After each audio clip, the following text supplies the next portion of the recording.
ഇവൻ എന്നെ പ്രേമിച്ചു എന്ന് നാട്ടുകാരോട് പറയുമ്പോൾ അന്ന ഇവള് വ്യഭിചരിച്ചു എന്നാക്കി തീർത്തു ഈ റോയൽ ഫാമിലി, ഇവിടുത്തെ സഖാക്കന്മാരും. അങ്ങനെ എന്നെ 15ാമത്തെ വയസ്സിൽ കൊണ്ടുവെക്കുന്നത്. ഞാൻ അയാളൊരു 2 മാസത്തോളം അയാളെ റേപ്പ് അനുഭവിച്ചിട്ടുണ്ട്. റേപ്പ്. അപ്പൊ പിന്നെ ഞാൻ അവിടുന്ന് അമ്മേനെ കാണണമെന്ന് പറഞ്ഞ് കരഞ്ഞ് കത്തില്ല. അദ്ദേഹം മാത്രമല്ല വേറെ ആളും. അപ്പൊ പിന്നെ എനിക്ക് ഫോണില്ല, ഒരു ഉപാധിയില്ല, ട്രെയിൻ കയറാൻ അറിയില്ല. ഞാൻ ആദ്യമായിട്ട് ട്രെയിൻ കയറുന്നത് 90-ൽ മലബാർ എക്സ്പ്രസ്സിൽ തിരുവല്ലക്ക്. ഞാൻ ആ സമയത്ത് കുപ്പിവെള്ളം കണ്ടിട്ടില്ല, പൊട്ട് കണ്ടിട്ടില്ല, ഒന്നുമില്ല. എനിക്ക് കിട്ടാത്തത് ഇപ്പം എനിക്ക് 49 വയസ്സായി. ഇനി 49 കൊല്ലം ഞാൻ ജീവിക്കൂല. എനിക്ക് കിട്ടാത്തത് എല്ലാം നേടിയിട്ട് ഞാൻ ജീവിക്കും. നമസ്കാരം. കണ്ണൂരിലെ സഖാക്കളുടെ മേൽക്കോയ്മ വിളിച്ചു പറഞ്ഞുകൊണ്ട് പരസ്യമായി കുളിച്ചുകൊണ്ട് പിണറായി വിജയനെതിരെ ആഞ്ഞടിച്ച് രംഗത്ത് വന്ന ശ്രീലത ടീച്ചറെ നമ്മൾ മറക്കാനിടയില്ല. ഇന്നലെ ക്രൈം അവരുമായി നടത്തിയ ഇന്റർവ്യൂവിന്റെ ഒരു എക്സ്ക്ലൂസീവ് ഭാഗം പാർട്ട് 1 പ്രസിദ്ധീകരിക്കുകയുണ്ടായി. ഇത് കുറച്ച് നാളുകൾക്ക് മുൻപ് ക്രൈം എടുത്ത വീഡിയോയാണ്. എന്നാൽ ഇപ്പോൾ രാഹുൽ മാങ്കൂട്ടത്തിന്റെ വിഷയം വന്നപ്പോൾ അതിലെ ഇരയ്ക്ക് വേണ്ടിയും ഇര എന്ന് അവകാശപ്പെടുന്ന പെൺകുട്ടി ഗർഭിണി ആണ് എന്ന് പറയുന്ന ആ ഗർഭത്തിന്റെ ഭ്രൂണാവസ്ഥയ്ക്ക് വേണ്ടിയും അതിന്റെ അവകാശത്തിന് വേണ്ടി പോലും വാദിക്കുന്ന CPM-ലെ സഖാത്തിമാരുടെ ആവേശം കാണുമ്പോൾ CPM-ന്റെ പഴയകാല ചരിത്രങ്ങൾ ഒന്നുകൂടി പൊടി തട്ടിയെടുത്ത് ഓർമ്മിപ്പിക്കുക എന്നത് നമ്മുടെ ഉത്തരവാദിത്തമാണ് എന്ന് തോന്നിയത് കൊണ്ട് മാത്രം ശ്രീലത നമ്പൂതിരി എന്ന കണ്ണൂരിലെ എഞ്ചിനീയറിംഗ് കോളേജ് അധ്യാപികയായ ശ്രീലു മൈ ലൈഫ് എന്ന യൂട്യൂബ് ചാനലിലൂടെ തന്റെ പ്രതിഷേധവുമായി സർക്കാരിനെതിരെ രംഗത്ത് വന്ന ശ്രീലത ടീച്ചറുടെ എക്സ്ക്ലൂസീവ് ഇന്റർവ്യൂവിന്റെ സെക്കൻഡ് പാർട്ട് ക്രൈം പുറത്തുവിടുന്നു. ഇവൻ എന്നെ പ്രേമിച്ചു എന്ന് നാട്ടുകാരോട് പറയുമ്പോൾ അന്ന ഇവള് വ്യഭിചരിച്ചു എന്നാക്കി തീർത്തു ഈ റോയൽ ഫാമിലി, ഇവിടുത്തെ സഖാക്കന്മാരും. അങ്ങനെ എന്നെ 15ാമത്തെ വയസ്സിൽ കൊണ്ടുവെക്കുന്നത്. ഞാൻ അയാളൊരു 2 മാസത്തോളം അയാളെ റേപ്പ് അനുഭവിച്ചിട്ടുണ്ട്. റേപ്പ്. അപ്പൊ പിന്നെ ഞാൻ അവിടുന്ന് അമ്മേനെ കാണണമെന്ന് പറഞ്ഞ് കരഞ്ഞ് കത്തില്ല. അദ്ദേഹം മാത്രമല്ല വേറെ ആളും. അപ്പൊ പിന്നെ എനിക്ക് ഫോണില്ല, ഒരു ഉപാധിയില്ല, ട്രെയിൻ കയറാൻ അറിയില്ല. ഞാൻ ആദ്യമായിട്ട് ട്രെയിൻ കയറുന്നത് 90-ൽ മലബാർ എക്സ്പ്രസ്സിൽ തിരുവല്ലക്ക്. ഞാൻ ആ സമയത്ത് കുപ്പിവെള്ളം കണ്ടിട്ടില്ല, പൊട്ട് കണ്ടിട്ടില്ല, ഒന്നുമില്ല. എനിക്ക് കിട്ടാത്തത് ഇപ്പം എനിക്ക് 49 വയസ്സായി. ഇനി 49 കൊല്ലം ഞാൻ ജീവിക്കൂല. എനിക്ക് കിട്ടാത്തത് എല്ലാം നേടിയിട്ട് ഞാൻ ജീവിക്കും. ശരിക്കും ഞാൻ ബാലസംഘം മുതൽ ഞാൻ ഇതിൽ പ്രവർത്തിക്കുന്ന ആളാണ്. എൻ്റെ കൂടെ പഠിച്ചവർ തന്നെ എന്നെ അറ്റാക്ക് ചെയ്തും കൊണ്ട് രാഷ്ട്രീയം പഠിച്ചു വിടുന്നു. ഗുണ്ടായിസത്തിൻ്റെ ഏറ്റവും വലിയ ഉദാഹരണം അത്. എൻ്റെ കൂടെ പഠിച്ചവർ എൻ്റെ വീട് വളഞ്ഞിട്ടും എന്നെ വൃത്തികേട് പറഞ്ഞിട്ടും അവർ രാഷ്ട്രീയം പഠിച്ചു. ബാലസംഘം മുതൽ എൻ്റെ കൂടെ തുള്ളിയവർ. പിന്നെ ഒരുപാട് ആൾക്കാർക്ക് അറിയാം. ഞാൻ ചുവപ്പ് ബ്ലൗസും വെള്ള സാരി ഉടുത്ത് ഡിസംബർ 20-ന് നടന്നത് ഈ നാട്ടിൽ പലർക്കും അറിയാം. ഇപ്പം അവരെന്നോട് ഇങ്ങോട്ട് പരിഹസിക്കാൻ തുടങ്ങി. നാളെ വാങ്ങിക്കോ സാരി, പോയിക്കോ, എന്തിനാ കുറക്കുന്നത് എന്ന് ചോദിക്കാൻ തുടങ്ങി. ഇപ്പോൾ ഞാൻ അമ്മയോട് പറയുന്നു, ഈ നാട്ടിൽ ജീവിക്കണമെങ്കിൽ നമുക്ക് വേറെ രാഷ്ട്രീയവും വേണം. നമുക്ക് തുല്യമായ പോരാളികൾ വേണം ഏറ്റുമുട്ടാൻ. ഒരാൾ മാത്രമായിട്ട് അടിച്ചമർത്തുന്ന ലോകത്തിലേക്കാണ് പോകുന്നതെന്ന് പറയുമ്പോൾ അമ്മ എന്താ പറയുന്നതെന്നറിയോ? എൻ്റെ മരണം വരെ ഞാൻ കമ്മ്യൂണിസ്റ്റാണ്. അങ്ങനെ ഒരു വീട്ടിലാണ് ഞാൻ ജീവിച്ചിട്ട് ഈ ഗതികേട്. അതായത് നമ്മളുടെ മുമ്പ് നമ്മൾ ജനിച്ചു വളർന്നത് ഒരു കമ്മ്യൂണിസ്റ്റ് പ്രസ്ഥാനത്തിന്റെ കരിവള്ളൂരിൽ അതിന്റെ ഏറ്റവും പ്രധാനപ്പെട്ട ഒരു മഠം. കാരണം EMS-നെ പോലുള്ള ആളുകൾ നമ്പൂരി മഠങ്ങളിൽ ഉണ്ടായിട്ടുള്ള ഭയങ്കര മാറ്റങ്ങൾ, അതേപോലെ വിപ്ലവപരമായ മാറ്റങ്ങൾ അന്നത്തെ ജാതി വ്യവസ്ഥയിലൊക്കെ ഉടച്ചു വാർത്തുകൊണ്ട് കമ്മ്യൂണിസ്റ്റ് പ്രസ്ഥാനത്തിലേക്ക് വന്ന കമ്മ്യൂണിസ്റ്റ് നേതാക്കന്മാർ ചിലപ്പോൾ ഒളിവ് താമസം അടക്കം ഒരുക്കി കൊടുത്ത കീഴേരി പത്തായം അടക്കമുള്ള ശാലേരി മഠത്തിലാണ് ഈ സംഭവം. അതിന്റെ ഒരു അനുഭവം, അതിന്റെ ചരിത്രം പറയാമോ? ഈ മഠവും കമ്മ്യൂണിസ്റ്റ് എന്ന് പറഞ്ഞാൽ എൻ്റെ എല്ലാം ചെറിയ അറിവിൽ തന്നെ നമുക്ക് ഏറ്റവും കൂടുതൽ നമ്മൾ ആഘോഷിക്കുന്നത് ഡിസംബർ 20 എന്ന് പറയുന്ന ഒരു സമരമാണ്. അതായത് കരിവള്ളൂർ സമരം, കയ്യൂർ കരിവള്ളൂർ. അന്നേരമുള്ളൊരു രക്തസാക്ഷി. നമ്മളെല്ലാം അറിയാതെ തന്നെ എത്രയോ നാളെ മുന്നേ ഇതിന് പോവാൻ തയ്യാറെടുക്കലും, പിന്നെ നമ്മൾ രാത്രി 1:30 വരെ പേപ്പർ വിരിച്ച് നാടകം കാണലും, ഒരു തരം വികാരം എന്ന് പറയുന്നില്ല, നമുക്കൊരു ബ്ലഡ് കയറിയ വികാരമാണത്. കരിവള്ളൂരിൻ്റെ സമരം. പിന്നെ നമ്മൾ കേരളത്തിലല്ല, ലോകത്തേടെ പോയാലും വീടെവിടെ കണ്ണൂർ എവിടെ കരിവള്ളൂർ. പിന്നെ ചോദ്യമില്ല. അങ്ങനെയുള്ളൊരു നാട്ടിലാണ് ഇങ്ങനൊരു ഗതികേട്. പിന്നെ ഞാൻ ഒരിക്കലും ഇവർക്ക് ഓപ്പോസിറ്റായിട്ട് ഒന്നും ചെയ്ത ആളല്ല. ഈ എഞ്ചിനീയറിംഗ് കോളേജിലുള്ളവർക്കോ കരുവള്ളൂരിലുള്ളവർക്കോ എന്നെ ദ്രോഹിക്കാൻ മാത്രം ഞാൻ ഒന്നും ചെയ്തിട്ടില്ല. അമ്മ എന്ന് പറഞ്ഞാൽ അമ്മ ജനിച്ചു വളർന്നത് ഈ തറവാട്ടിലാണ്. ഇവിടെ എന്ന് പറഞ്ഞാൽ വലിയ ഒരുപാട് ആണുങ്ങളും പ്രൗഢിയും ഒരു നേരം പറയാതെ വന്ന 50 ആൾക്ക് ഫുഡുണ്ട്. പിന്നെ നമ്മളൊരു AV കുഞ്ഞമ്പു എന്ന് പറഞ്ഞൊരു മഹാനായ ഒരു MLA, അത് അമ്മക്കൊക്കെ അദ്ദേഹത്തിനോട് ഭയങ്കര റെസ്പെക്റ്റാണ്. അദ്ദേഹം ആ കാലത്ത് ഇവിടെ ജോലിക്ക് വരുമായിരുന്നു പോലും പണ്ട്. പിന്നെ വാരം, പാട്ടം, നെല്ല്. ഞാൻ ജനിക്കുന്നതിന് കുറച്ച് മുന്നേ ദൂരത്ത് പാടങ്ങളും അതെ, വെരി വെരി റോയൽ ഫാമിലി. ഇന്ന് എന്നെ ദ്രോഹിക്കുന്നവരെല്ലാം, ഇന്ന് എന്നെ ദ്രോഹിക്കുന്നവരെ പാരന്റ്സ് മുഴുവൻ കഞ്ഞിവെള്ളം കുടിച്ച വീടായത്. അങ്ങനെയുള്ള ഒരു ഫ്യൂഡലിസ്റ്റ് വ്യവസ്ഥയുടെ പ്രതീകമെന്ന് അവർ വിശേഷിപ്പിക്കുന്ന അതെ ഇത്തരത്തിലുള്ള ഒരു മഠം എങ്ങനെ കമ്മ്യൂണിസ്റ്റ് പ്രസ്ഥാനത്തിലേക്ക് അത് എന്ന് പറയുന്നത് ഒന്ന് കരിവെള്ളൂര് വിപ്ലവ അതായത് നമ്മള് ജനിക്കുമ്പോ ആരും വേശ്യല്ല, കള്ളനല്ല, കോൺഗ്രസ് അല്ല, മാർക്സിസ്റ്റ് അല്ല, ഒന്നുമല്ല, ആരുമല്ല, എല്ലാം ഉണ്ടാക്കുന്നത്. അപ്പം നമ്മൾ ജനിച്ചിട്ട് നമ്മൾ പഠിക്കുന്ന ഒരു വ്യവസ്ഥിതി, നമ്മൾ എപ്പോഴും ഞാൻ വിശ്വസിക്കുന്നത് എന്ത് രാഷ്ട്രീയമായാലും എന്ത് കല്യാണമായാലും എന്ത് പ്രേമായാലും സെക്സ് ആയാലും നമുക്കൊരു മെച്യൂരിറ്റി ഉണ്ട്. ഏജ് അല്ല, മെച്യൂരിറ്റി. ആ മെച്യൂരിറ്റി ലെവലിൽ തീരുമാനിക്കണം എന്നുള്ളതാണ്. അതല്ലാതെ തീരുമാനിക്കുമ്പോഴാണ് നമുക്കിതിൽ സങ്കടപ്പെടേണ്ടി വരുന്നത്. ഞാൻ കരുവള്ളൂര് ജനിച്ചു എന്നുകൊണ്ട് മാത്രം എനിക്കിത് അന്ധമായിട്ട് വിശ്വസിക്കാൻ ഇനി പറ്റൂല സാറേ. ഞാൻ അന്ധമായിട്ട് വിശ്വസിച്ചു, ഞാൻ ഇതെന്തോ ഭയങ്കരാണെന്ന് വിശ്വസിച്ചു. അതാണ് നമ്മൾ കരുവള്ളൂര് ജനിച്ചതിനെ കൊണ്ട് പ്രസ്ഥാനത്തിനോട് റെസ്പെക്ട് ഉണ്ട്. പ്രസ്ഥാനത്തിന്റെ പേര് പറയുന്ന ഗുണ്ടായിസത്തിന് അംഗീകരിക്കാൻ പറ്റൂല. അതായത് നമ്മളെ അടിച്ചേൽപ്പിച്ചിരുന്ന അവരുടെ ആശയങ്ങൾ നമ്മുടെ ഉള്ളിൽ കിടന്ന് ഒരു വൈകാരികമായി നമ്മൾ അതാണ് സത്യം എന്നുള്ള ലോകത്തിലൂടെ യാത്ര ചെയ്തു. ഇപ്പം ഈ അമ്മേന്റെ മാമൻ, ഞാൻ ഒരു 5-6 പഠിക്കുമ്പോൾ സർവീസ് സഹകരണ ബാങ്കിന്റെ സെക്രട്ടറി. ഇന്നത്തെ പല നേതാക്കന്മാരും അമ്മാമന്റെ ഫുഡ് എടുക്കാനും അമ്മാമന്റെ മറന്നുപോയ ഫയൽ എടുക്കാനും വരുന്ന തറവാട ഇത് സഹകരണ സ്ഥാപനത്തില്. അന്നത്തെ വളണ്ടിയർമാര്. പിതാവ് അതിയടം ശ്രീസ്ഥ എന്ന് പറഞ്ഞ സ്ഥലത്താണ്. അല്പം മദ്യപാനിയായിരുന്നു. അതുകൊണ്ട് ഞങ്ങൾക്കൊരു പിതാവിന്റെ സ്നേഹമോ സംരക്ഷണമോ കിട്ടിയിരുന്നില്ല. ഞങ്ങളൊരു മരുമക്കത്തായ വ്യവസ്ഥയിൽ വളർന്നുപോയി. ഈ അമ്മാവന്മാര് മുഴുവൻ ഈ മാർക്സിസ്റ്റിനോട് ആഭിമുഖ്യം. എൻ്റെ ഒരു നാരു ഉണത്തിരി മാഷ് എന്ന് പറയും. അദ്ദേഹം പാർട്ടിക്ക് വേണ്ടി ജീവിച്ച് മരിച്ചു. പാർട്ടിയാണ് അയാളെല്ലാം പാർട്ടിയാണ്. അതൊരു വൈകാരികമായിട്ട് അതിന്റെ അപ്പുറത്തേക്ക് ചിന്തിക്കാനുള്ള കഴിവ് കൊടുക്കുക. അദ്ദേഹം ഒരു അമ്പലത്തിന്റെ സെക്രട്ടറി ആയിരുന്നു. പഞ്ചായത്ത് പ്രസിഡന്റായിട്ട് മത്സരിക്കാൻ വേണ്ടിയിട്ട് അമ്പലം ഒഴിവാക്കിയ കാരണവരാണ് എൻ്റെ അമ്മേൻ്റെ അമ്മാമൻ. ഒരാള് CPMന്റെ സഹകരണ ബാങ്കിന്റെ സെക്രട്ടറിയേറ്റ് റിട്ടയർഡ് ആയതാ. ഇന്ന് കാണുന്ന എനിക്ക് വേണ്ടി എനിക്കെതിരെ പ്രവർത്തിക്കുന്ന പല ബാങ്കിലെ ജീവനക്കാരായ സഖാക്കന്മാരും ഇവിടെ വന്ന് ഫയൽ എടുത്തുകൊണ്ടായവരാ CPMന്റെ ബാങ്കിൽ നിന്ന്. അപ്പൊ അതായത് ഒരു കാലയുടെ ജാതി വ്യവസ്ഥയ്ക്ക് ഉള്ളിൽ നിന്ന് ഏറ്റവും ടോപ്പിൽ നിൽക്കുന്ന ബ്രാഹ്മണ കുലത്തിൽ ജനിച്ചു എന്ന് പറയുന്ന അങ്ങനെയാണല്ലോ. പക്ഷെ അതെല്ലാം തള്ളിക്കളഞ്ഞുകൊണ്ട് മനുഷ്യരായി നമ്മൾ കമ്മ്യൂണിസ്റ്റ് പ്രസ്ഥാനത്തിലേക്ക് കടന്നു ചെന്ന കുടുംബമാണിത്. അതായത് അമ്മ പലരുടെയും കയ്യിൽ കൊടുത്തിട്ടുണ്ടായിരുന്നില്ല, വെച്ചു കൊടുക്കുമായിരുന്നു. പലരും നമ്മളെ പഠിപ്പുര വരെ വരുമായിരുന്നല്ലോ, 4 കെട്ടിന്റെ ഒരു കാലഘട്ടം ആയിരുന്നു. അതൊക്കെ കഴിഞ്ഞിട്ട് ഇപ്പം ജാതി മതഭേദമന്യേ ഞങ്ങളെ വീട്ടിൽ വരാനും വെള്ളം കുടിക്കാനും ഭക്ഷണം കഴിക്കാനും തിരിച്ചവരെ കല്യാണത്തിന് പോവാനും ഇതേപോലെ ഈ ദൂരം വെച്ചു കൊടുത്ത അമ്മയാണ് ജയിലില് ഈ ജയരാജനെ കാണാൻ പോകുന്നത്. അതൊന്ന് നിങ്ങൾ ചിന്തിക്കണം. പിന്നെ ഈ കലക്ട്രേറ്റ് വളയാൻ പോകുമ്പോൾ മറ്റുള്ളവരുടെ അടുത്തുനിന്ന് ഫുഡ് കഴിക്കാനില്ല മടി കൊണ്ട് അവല് കുഴച്ചത് റവ ഉപ്മാവ് എടുത്തിട്ടാണ് എനിക്ക് യശോദ സമരത്തിന് പോയത്. എൻ്റെ അമ്മ മറ്റുള്ളവര് ഫുഡ് കഴിക്കൂല, എനിക്ക് യശോദ. അപ്പം അത്ര അന്തർജനം. അപ്പം അതൊന്നും അല്ലാതെ ഞാൻ 7ാം ക്ലാസ് പഠിക്കുമ്പോൾ ഞങ്ങൾക്ക് മുറ്റടിക്കാനുണ്ട്. ഞങ്ങളെ കൊണ്ട് ചൂല് തൊടിക്കൂല, ഞങ്ങളെ കൊണ്ട് റേഷൻ കടയിൽ പോയിപ്പിക്കൂല, ഒരാണുങ്ങൾ വന്ന കയ്യിൽ വെള്ളം കൊടുക്കാൻ ഞങ്ങളെ വിടൂല. വളരെ റോയൽ ഫാമിലിയാണ്, വളരെ റോയലായിട്ട് ജീവിച്ചതാ. റോയൽ എന്ന് പറയുന്ന നമ്മുടെ സമൂഹത്തിലെ നമുക്ക് തന്ന സ്ഥാനം ഉടച്ചു തകർത്തിട്ടാണ് നമ്മൾ വിപ്ലവ പ്രസ്ഥാനത്തോടൊപ്പം പോയത്. ഈ അമ്മ റേഷൻ കടേന്റെ സമരത്തിന് പോയി. അമ്മേന്റെ സ്വന്തം ജ്യേഷ്ഠൻ ഇന്ത്യൻ എയർലൈൻസിൽ ബോംബെയിൽ ജോലി ചെയ്യുന്നു. അയാൾ ഇവിടെ വരുമ്പം ഫുഡിന്റെ സമയത്ത് അമ്മ ഇടില്ല, നമ്മളൊക്കെ ചെറുതാ.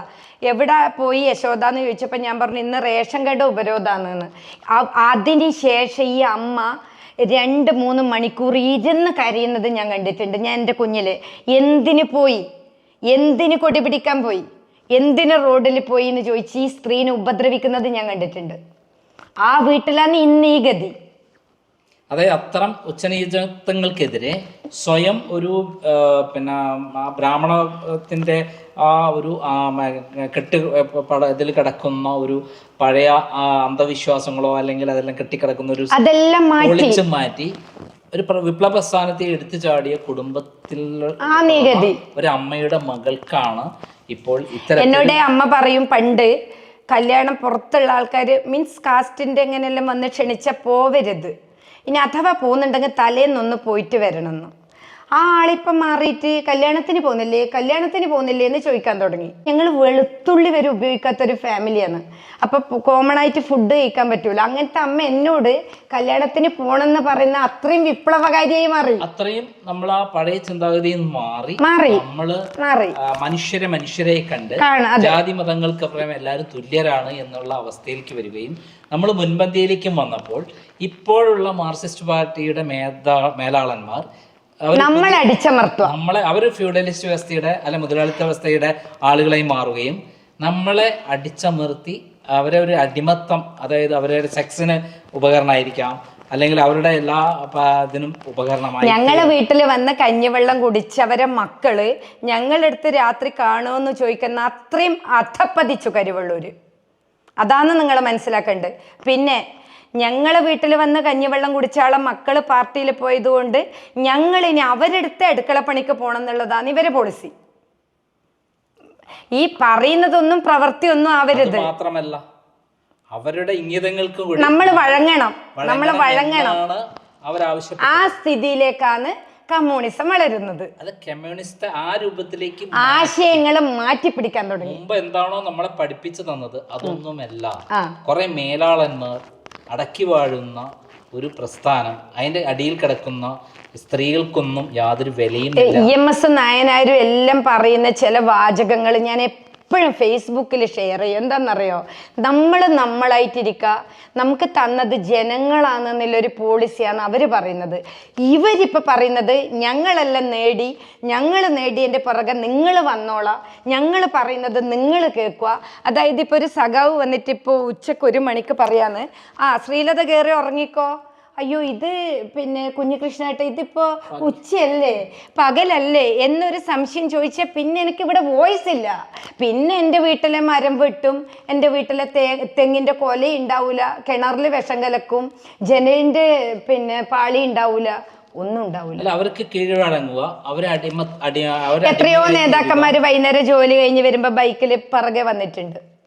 കാരണം ഒരു കാലഘട്ടത്തിലുണ്ടായിരുന്ന EMSO AKG കെട്ടിപ്പടുത്ത പ്രസ്ഥാനമല്ല ഇപ്പോൾ. ഉണ്ടാക്കിയെടുത്ത പ്രസ്ഥാനത്തെ ഹൈജാക്ക് ചെയ്ത് ഒരു ഫ്യൂഡലിസ്റ്റ് വ്യവസ്ഥയുടെ മാതൃകയാക്കി അതിൽ അണികളോ അല്ലെങ്കിൽ ഇവിടെയുള്ള മറ്റുള്ളവരൊക്കെ അവരെ അടിമകളാണ്, വെറും ഉപകരണങ്ങളാണ്, അവർ പറഞ്ഞു കേട്ടോളണം.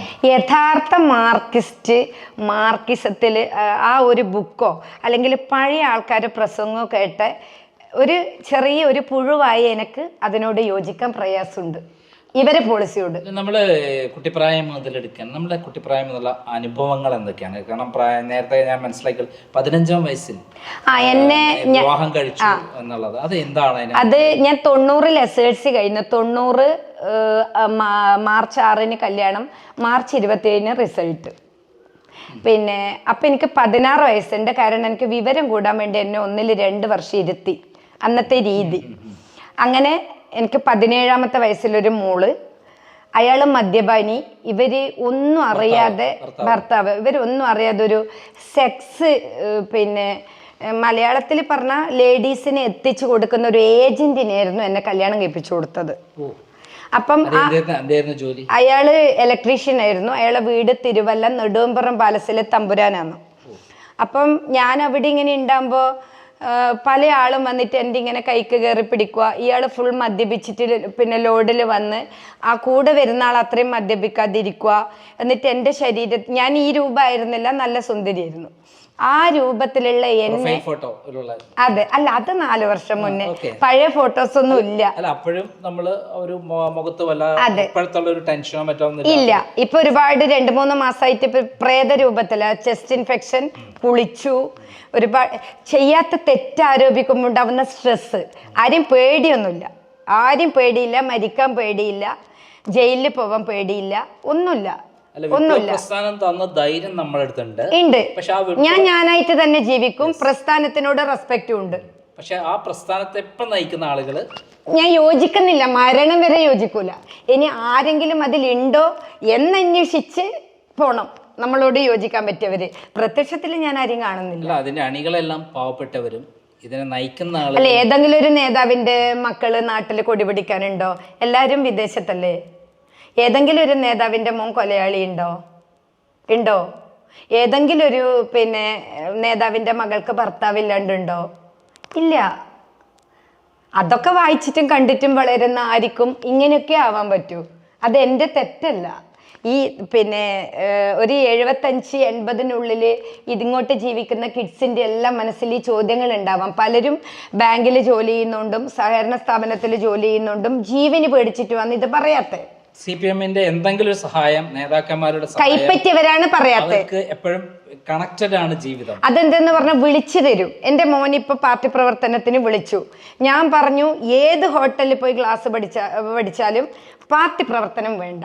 നീ വോട്ട് ചെയ്തോ, നീ വിശ്വസിച്ചോ, നീ അനാവശ്യമായിട്ടുള്ള പ്രവർത്തനങ്ങൾക്ക് കൂട്ടുകെട്ടിനും ബാങ്കിലെ ജോലി വേണ്ട. 15-ാം വയസ്സിലുണ്ടായിരുന്ന ദുരന്തം എന്ന് 15-ാമത്തെ വയസ്സിലുണ്ടായ ദുരന്തത്തിൽ ഇവിടുത്തെ സഖാക്കന്മാർക്ക് റോളുണ്ട്. അതെങ്ങനെയെന്ന് പറഞ്ഞാൽ, അച്ഛനില്ലാതെ ആങ്ങളമാരില്ലാതെ ഒരു സുന്ദരിയായ പെണ്ണ് ജീവിക്കുന്നത് കാണുമ്പോൾ തൊട്ടപ്പുറത്തെ വീട്ടിലെ ഒരു സഖാവ്, അതായത് നോട്ടീസ് ഇടാൻ പോകുന്ന, ബോർഡ് എഴുതാൻ പോകുന്ന സഖാവ്, ഭാര്യയും 2 മക്കളുള്ള ഒരാൾ എന്നെ ഇഷ്ടമാണെന്ന് വന്ന് പറഞ്ഞു. പരസ്യമായിട്ട് വെള്ളമടിച്ച് പറഞ്ഞു നടന്നു. അവനെ ഈ നാട്ടുകാർ പ്രൊട്ടക്ട് ചെയ്തിട്ട് ഇവിടുത്തെ ഒരു മുച്ചിലോട്ട് ഭഗവതീൻ്റെ കഥയുണ്ട്. അതായത് ഏറ്റവും വലിയ രസം ഏതാന്ന് ചോദിക്കുമ്പോൾ ആ പെൺകുട്ടി, 7 വയസ്സിലെ പെൺകുട്ടി പറയുന്നത് കാമരസാണെന്ന്.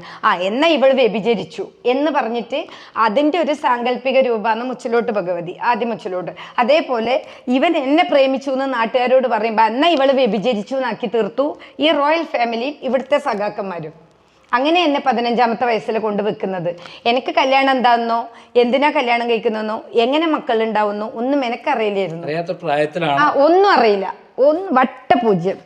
ഞാൻ അയാളൊരു 2 മാസത്തോളം അയാളെ റേപ്പ് അനുഭവിച്ചിട്ടുണ്ട്. റേപ്പ് ഭർത്താവിന്റെ. അയാൾ എനിക്ക് ഭർത്താവൊന്നുമായിട്ട് അന്നേരം തോന്നിയിട്ടുമില്ല, ഇപ്പോഴും ഇല്ല, അന്നോ ഇല്ല. ഏതോ ഒരുത്തൻ്റെ അടുത്ത് പെട്ടു, വേറെ കുറെ ആൾ റേപ്പ് ചെയ്യാൻ വരുന്നു, ഇയാളും റേപ്പ് ചെയ്യുന്നു. അപ്പൊ പിന്നെ ഞാൻ അവിടുന്ന് അമ്മേനെ കാണണമെന്ന് പറഞ്ഞ് കരഞ്ഞ്, കത്തില്ല. അദ്ദേഹം മാത്രമല്ല വേറെ ആളും.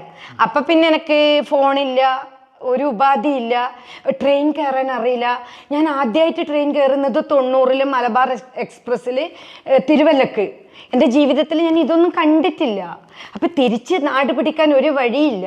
അപ്പം അവരൊരു ബന്ധുവാന്ന് പറയുന്ന വല്യമ്മ, ഇവിടെ ഒരു പരിപാടി ഇതാണ്, പിന്നെ നേഴ്സുമാരും ഇതിനായിട്ട് വരുന്ന ലേഡീസിനെ ഒരു കൂട്ടിക്കൊടുക്കുന്ന ഒരു സെൻറ്ററാണ് ഈ വീട്, ഈ റൂം. അവൻ്റെ അമ്മക്കിലൊന്നും ഒരു വോയിസ് ഇല്ല, അടി കിട്ടും, അതുകൊണ്ട് കുട്ടി വേഗം ഇവിടുന്ന് രക്ഷപ്പെട്ടു എന്ന്. അതിൻ്റെ മേലെ പിന്നെ ഞാൻ എടുത്തൊരടവ്, എല്ലാ ദിവസവും വൈകുന്നേരം ഫസ്റ്റ് പ്രിഫറൻസ് രാത്രിയിലത്തെ റേപ്പിൻ്റെ കരച്ചിൽ, റേപ്പ് നേരിടാനുള്ള കരച്ചിൽ 1. 2 അമ്മേനെ കാണണം. 2 ടൈപ്പ് കരച്ചിലുണ്ട് എല്ലാ ദിവസവും. ഈ കരച്ചിൽ ഒരു 10-15 ദിവസത്തോടെ വിജയം കണ്ടു. ഇവിടെ കൊണ്ടുവിട്ടു.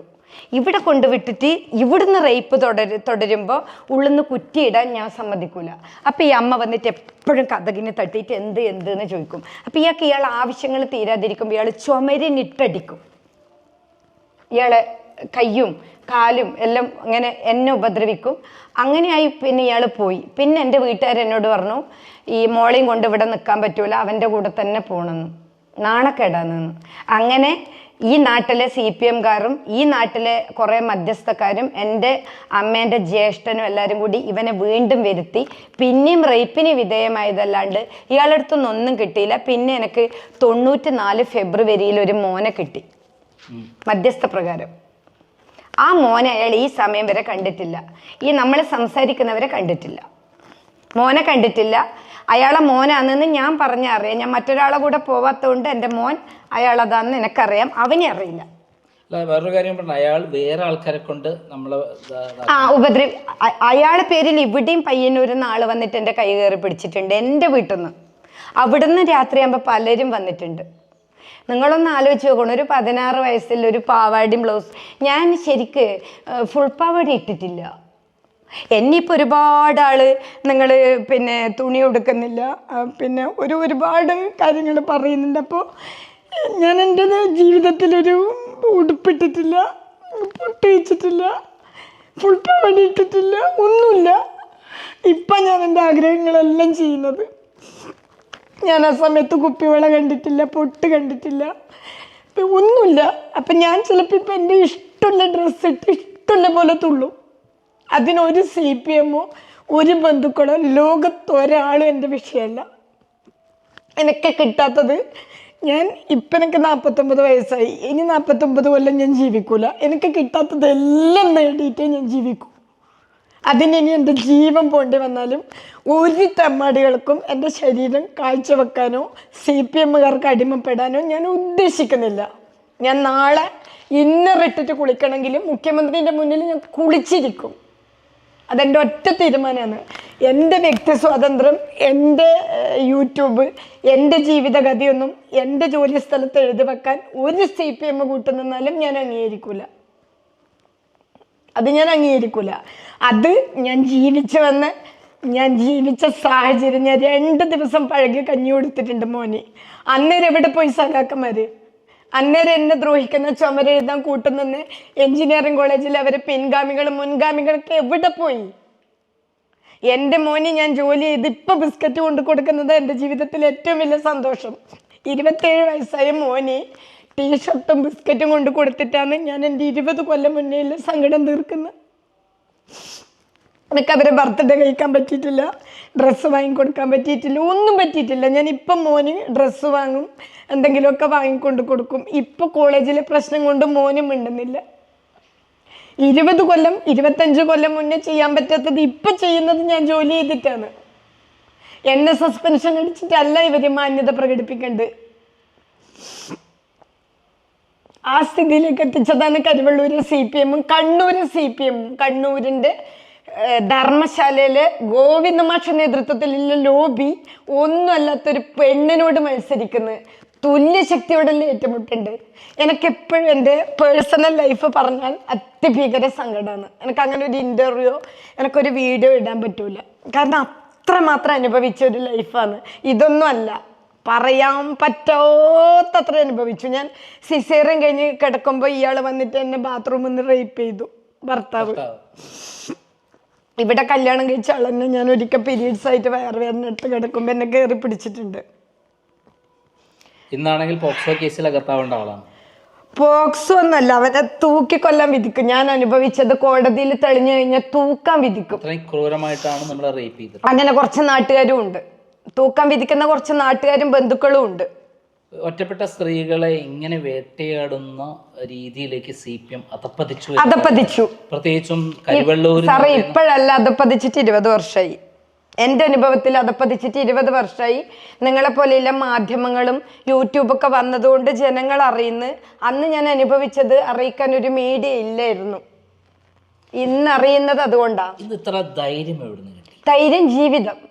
അതായത് എനിക്കിപ്പോൾ റിയൽ എസ്റ്റേറ്റ് നടത്തുന്നില്ല, വ്യഭിചരിക്കാൻ പോകുന്നില്ല, ഇത് വാങ്ങിയിട്ടില്ല, എന്താണ് കൈക്കൂലി വാങ്ങിയിട്ടില്ല, പിന്നെ ഒരുപാട് സ്വത്ത് വാങ്ങണ്ട, ഒന്നും വേണ്ട. എൻ്റെ മുന്നിൽ ബിഗ് സീറോ ആണ്.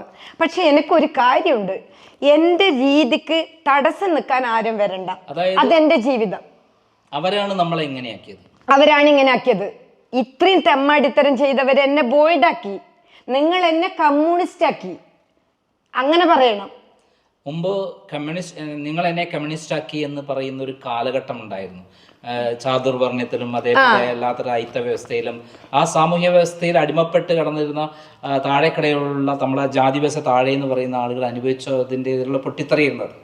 അതാണ് പിന്നീട് നിങ്ങൾ എന്നെ കമ്മ്യൂണിസ്റ്റ് ആക്കി എന്ന് പറയുന്ന ഒരു അവസ്ഥയിൽ ഇപ്പോൾ തിരിച്ചിട്ട് മേലാളന്മാരെ ഫ്യൂഡലിസ്റ്റ് വ്യവസ്ഥയെ പോലെ അല്ല, അവർക്ക് റിയൽ എസ്റ്റേറ്റ്, അവർക്ക് കാറ്, അവർ ഹൈ ഫെസിലിറ്റി, സഖാക്കന്മാരെ മക്കളെല്ലാം മാളിലാണ്. നമ്മള് കുടുംബശ്രീന്റെ ഹോട്ടലില് അവര് ഉണ്ടാക്കിയ കുടുംബശ്രീ ഹോട്ടലില് നിങ്ങളും ഞാനും പോകുമ്പോ കമ്മ്യൂണിസ്റ്റ് നേതാവിന്റെ മക്കള് മാളിലാന്ന്, ലുലു മാളില്. അതെന്താ പറയാത്തെ?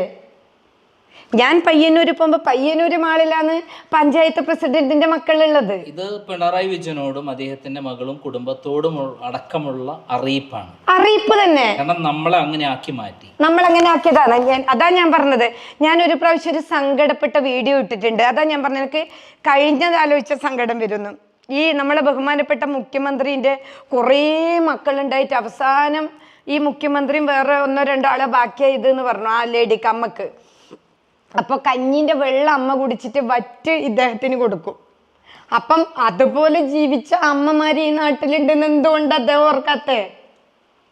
എന്തുകൊണ്ടാ ഓർക്കാത്തെ? ആ വീഡിയോന്റെ മേലെ എന്താ സസ്പെൻഷൻ തിരിച്ചെടുക്കാത്തെ?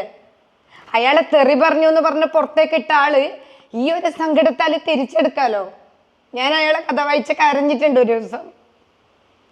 ഒരു കാലഘട്ടത്തിൽ അദ്ദേഹത്തെ ജയിലിൽ വെച്ച് ഉപദ്രവിച്ചു നമ്മള് കേട്ടപ്പോ അദ്ദേഹത്തോട് വീരാരാധന തുടങ്ങി.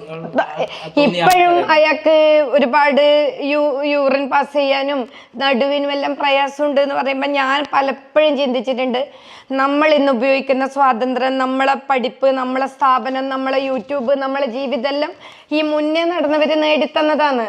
ആ സ്വാതന്ത്ര്യമാണ് ഇപ്പോൾ ഇവർ നിഷേധിച്ചിരിക്കുന്നത്. അവര് അടിച്ചമർത്തുന്നത്. അതിനെതിരെയുള്ള ഒരു പോരാട്ടമാണ് നമ്മൾ ചെയ്യുന്നത്. അല്ലാണ്ട് പ്രസ്ഥാനത്തിനോടോ വ്യക്തിയോടോ അല്ല. ഇവര് തീരുമാനിക്കുന്ന പോളിസി അംഗീകരിക്കാൻ പറ്റൂല. കണ്ണടച്ച് ഇരുട്ടാക്കല് പറ്റൂല. എൻ്റെ സ്വാതന്ത്ര്യം എസ് എ ലേഡി, എനിക്ക് തരേണ്ട മാന്യത വേണ്ടെങ്കിലും മാനത്തിന് ഇവര് വില പറയരുത്. ഇവരെനിക്ക് മാന്യതയൊന്നും തരണ്ട. ഇവരെ കണ്ണിൽ ഞാൻ ആരൊക്കെയോ അയ്യോ അവളോ ആ കഥ നമുക്കറിയാന്ന ഇവര് പറയുന്നത്. ഇവരെ കഥ തിരിച്ചു പറയുമ്പോ ഇവർക്ക് എന്തിനാ ഇത്ര വിഷമം? ഇപ്പൊ നമ്മള് 2 ആളും അല്ലാതെ ഞാൻ മാത്രം തീരുമാനിച്ച സാറ് മോശമാവോ? ഇവരെ കണ്ണിൽ ഞാൻ വളരെ മോശം, നിനക്ക് ഒറ്റയ്ക്ക് മോശമാവാൻ പറ്റുമോ? അതാരാ തീരുമാനിക്കുന്നത്? അതും കരിവെള്ളൂര്. അതായത് അവരുടെ ഇഷ്ടങ്ങൾക്ക് വഴങ്ങാത്ത കരിവെള്ളൂര് പോലെയുള്ള ഒരു സഖാക്കന്മാരെ, കരിവെള്ളൂരിന്റെ വലിയ പ്രസ്ഥാനത്തിന്റെ കൊടി പിടിക്കുന്നവരെടുത്ത് ശ്രീലത മാത്രമായിട്ട് മോശമാവോ? അതിനുത്തരം പറഞ്ഞാൽ മതി. ഇവരെ കണ്ണിൽ ഞാൻ ഒരു ചീത്ത സ്ത്രീയാണ്. ഞാൻ എവിടെ ട്രാൻസ്ഫർ ആയിട്ട് പോയാലും പറയും അവൾ ആള് പെശകാന്ന്. കരിവെള്ളൂരിലെ ആളല്ലേ പെശകിന് വന്നതപ്പോ. ഒരു കാലഘട്ടത്തില് CPM-ലെ പ്രമുഖ നേതാക്കന്മാർക്ക് ഒളിവ് ജീവിതമടക്കം ഇവിടെയൊക്കെ ഉണ്ടായിരുന്നു. കീഴേരി മഠം അല്ലെ, ചേലേരി മഠത്തിലെ ഏറ്റവും പുതിയ അവസാന അന്തർജനമായി കഴിഞ്ഞുകൂടി പ്രവർത്തിക്കേണ്ട ആളാണ്. വിപ്ലവ പ്രസ്ഥാനത്തിൽ പെട്ട് മുന്നോട്ട് വന്ന അപ്പുറത്തെ ഒരു പത്തായത്തില് EMS പിന്നെ വന്ന് ഒളിച്ചിട്ട് ഞാൻ വായിച്ചിട്ടുണ്ട്.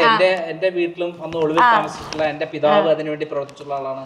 ആ കാലഘട്ടത്തിൽ ഈ അമ്മേന്റെ ഒരു അമ്മാമൻ അന്ന് VIPസിന് മാത്രമേ നേന്ത്രപ്പഴവും പാലൊക്കെ ഉള്ളു പോലും, ഇങ്ങനെ സാധാരണക്കാർക്കില്ല.